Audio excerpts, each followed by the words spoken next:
السلام علیکم ورحمت الله. محترم دوستانو ملګرو، الله مراوله راځي په پکتیا مرکز ګردیز بنا منزلو ساحه کې د حاجي صاحب کرامت خان دی زوی محترم طالب العلم سمیع الله درشمن صاحب د واده مراسم یو څو لنډ کلیپونه وګورو او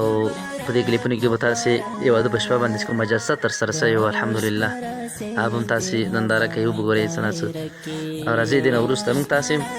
کولی شو خصوصا موږ تاسې نارینه ټول راجمع شو علما سپین ږیري مشران ځوانان د جلسې دود عام کو مشاعره وکړو جلسه وکړو لکه دلته چې نعتونه او شعرونه او بیانونه وسول د واده ګټې شرعي محمد دین نکاح ګټې بیان کړو ځوانان تشویق کړو او د مهر کموالي باره کې وغږېږي که نه دا عملي کړو نو الحمدلله څو نور کلیپونه د خوړې اړوند اشپزان دا ټول کې راغلي دي ځوانان دوستان هلته ټول ژوندي لري دا یې 1400 نو پنځم کال دی سرطان څلورم میاشت اتلسم نن راته ګوره تر سحره سترګې مه اړوه نن راته ګوره تر سحره سترګې مه بیا یې فکر په هوا شي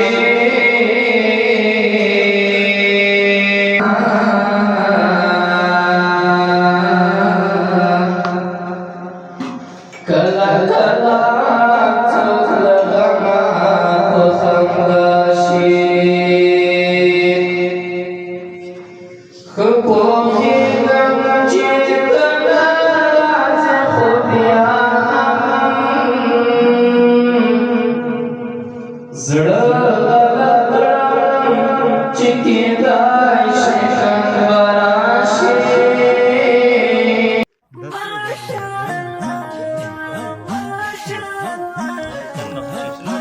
نه ډېره مینه ده کې شڼا یې ده ګوره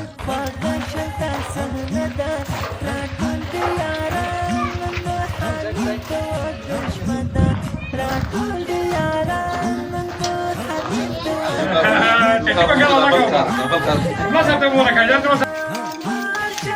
ماشاء الله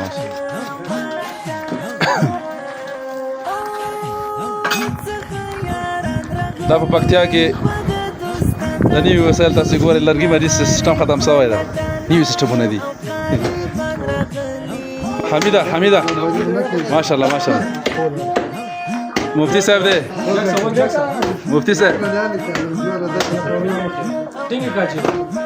سمیع الله غر صاحب څه حاجي څنګه ده په ګردیز هوا سمیع الله واده مراسم څنګه روان دي الحمدلله حاجي صاحب ته ښه حضرت الله خاموش صاحب غورزنګ صاحب ماشاءالله ماشاءالله لاروی صاحب چی وای زه پاتې ده زه دا ورته ومونځه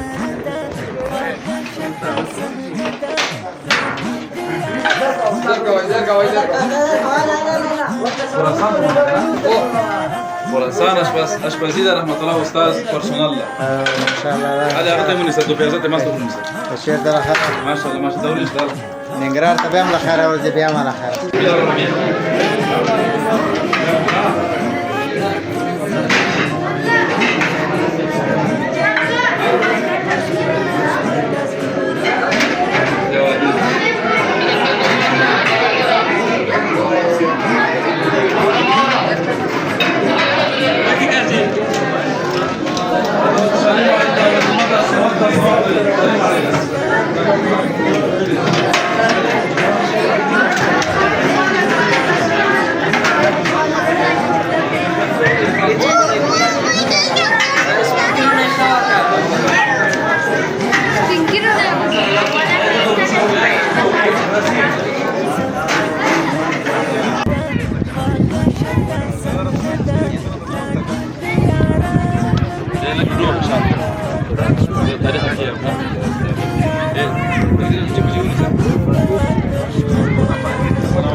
چشمن جانانا محمد حنیف په ژوندون می راته ګران جانانا